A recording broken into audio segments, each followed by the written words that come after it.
பணம் விழுந்தது கூட தெரியாம எண்ணிட்டு இருக்கியே, எந்த உலகத்துல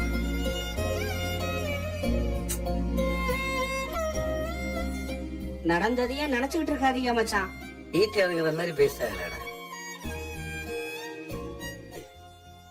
கொஞ்சம் கூட வாய் கூசாம படிக்கிற வேலையை வெந்தயத்துல உட்காந்து நான் சாப்பிட்டுக்கிறீங்க.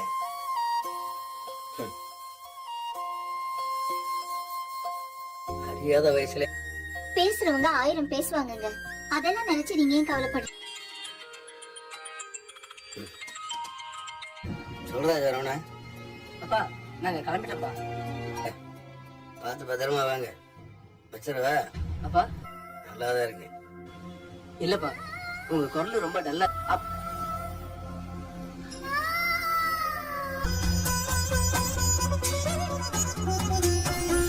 உடனே என்ன உனக்கு கூப்பிடுறான்? வீட்டுல எல்லாரும் சொல்லாட்டி நான் கூப்பிட்டு இருக்கேன் போல. எடுத்து பேசு. ஏதாவது உளறி வைக்காத. அப்புறம் இங்க ஊர் வந்து சேர்ற வரைக்கும் அவன் தூங்காமையே வருவான். பஸ் ஸ்டாண்டுக்கு வந்துட்டோம். சரிப்பா சொன்னார். அப்பா இருந்தேன். அம்மா, அப்பா பத்தி எனக்கு தெரியாதம்மா. நான் போன் பண்ண பண்ணோம். இல்லனா வேற ஏதாவது பிரச்சனையா இருப்பேன். தூங்க மாட்டேன் அப்படிங்கறதுனால தான் நீ சொல்லல. டேய் என்னடா நீ? அவர் என்னமோ நடந்தது சொல்லக்கூடாதுன்னு சொல்றாரு. ஒன்னு வச்சுக்கிட்டு பாத்தியாமா, அப்ப என்னமோ நடந்து சொல்லாத. வீட்டுக்கு வாழ வந்த பொண்ணு யாரு வீட்டுக்கு போய் டியூஷன் எடுக்க ஒரு பாக்கிறதுக்கு உன் கல்யாணத்துக்கு வாங்கிட்டு போட்டு வாங்கியிருக்க.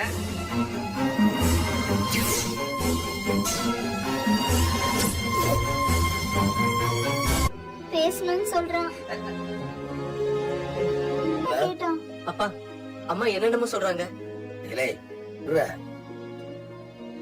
கேள்ற நீ வர எல்லாம் வச்சுக்கிட்டு நானு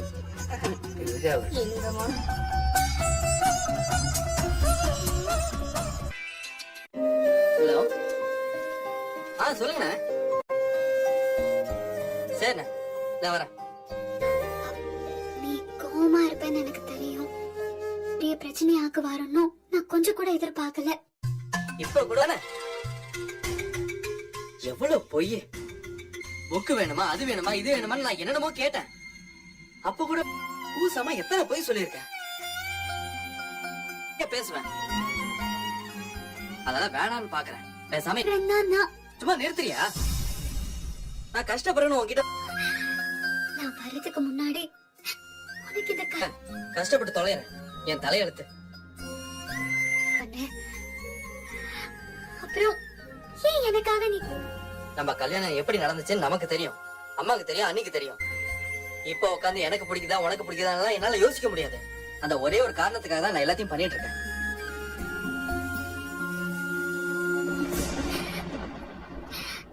சொன்னல எல்லாத்தையும் நான் பாத்துக்கிறேன்னு. பேசாம உட்காந்து படிக்க அவசியமா இல்ல.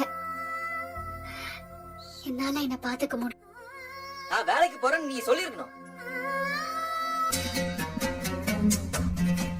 நான் கல்யாணம் பண்ணதுல இருந்து அப்பா கிட்ட எங்க அப்பா அசிங்கப்படுறதெல்லாம் என்னால பாத்துட்டு இருக்க முடியாது. பரம்பரை சொத்து வச்சுதானே சீன் போறாங்க. கிட்ட இருக்கிற ஒவ்வொரு ரூபாயும் அவர் உழைப்பால வந்தது. நான் வேணும்னே எதுவும் பண்ணல. இன்னைக்கு போய் சொல்லிட்டு டியூஷன் எடுக்க போவேன். எனக்கு ஹர்ட் ஆகுது. ஆகட்டும், எனக்கு என்ன மாதிரிலாம் இல்ல. சரியான ஆளா இருக்க.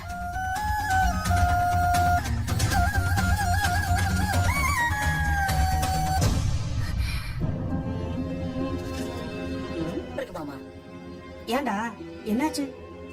ஏன் அந்த புள்ள இப்படி எல்லாம் ஆகும்னு நினைச்சு கூட பாத்துருக்காதரா. மாதிரியா இருந்திருக்கும் போல. அதனாலதான் இந்த வேலைக்கு போயிருக்கும். எத்தனை நாளைக்கு யாருக்கு தெரியாம டியூஷன் எடுக்க முடியும்? எப்படி ஒரு நாள் வீட்டுக்கு தெரியாத தப்பாவா பண்ணுச்சு? டியூஷன் தானே எடுத்துச்சு. உங்க முன்னாடி திரும்ப திரும்ப தோக்குறது எம்பிட்டு கஷ்டம்னு தெரியுமா மாமா? அவரு தூங்குனா என்ன, தூங்கா காட்டி உனக்கு என்னடா? ஒருத்தர் முன்னாடி நான் எங்க அப்பா விட்டு கொடுக்கணுமா? அது சரி, அது சரி. அடிச்சு மூஞ்சி முகரையெல்லாம் உடைச்சிருப்பேன். தயவு செஞ்சு விட்டுரு. நீ இங்க இருந்தா வேலைக்கு ஆகாது. தப்பு பண்ணல, வருத்தப்பட்டோம். பண்றதுன்னே புரியலையே.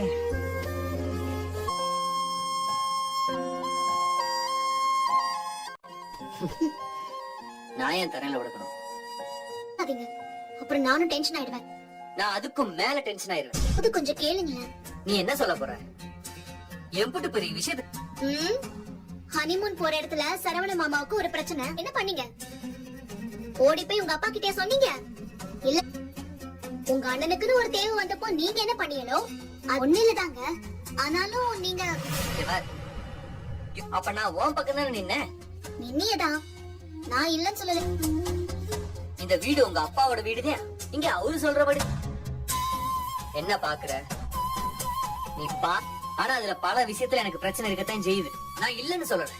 அப்பாவுக்கு இந்த அவமானம் தேவையா மீனா? சொல்லு. மாமாவை அவமானப்படுத்த நம்ம குடும்பத்தை நல்லபடியா பாத்துக்கிறதே அவர் பெருமையாவும் நினைக்கிறார். இந்த குடும்பத்தோட பேருக்கு பேசிட்டு இருக்கீங்க. ஆனா தனித்தனி மன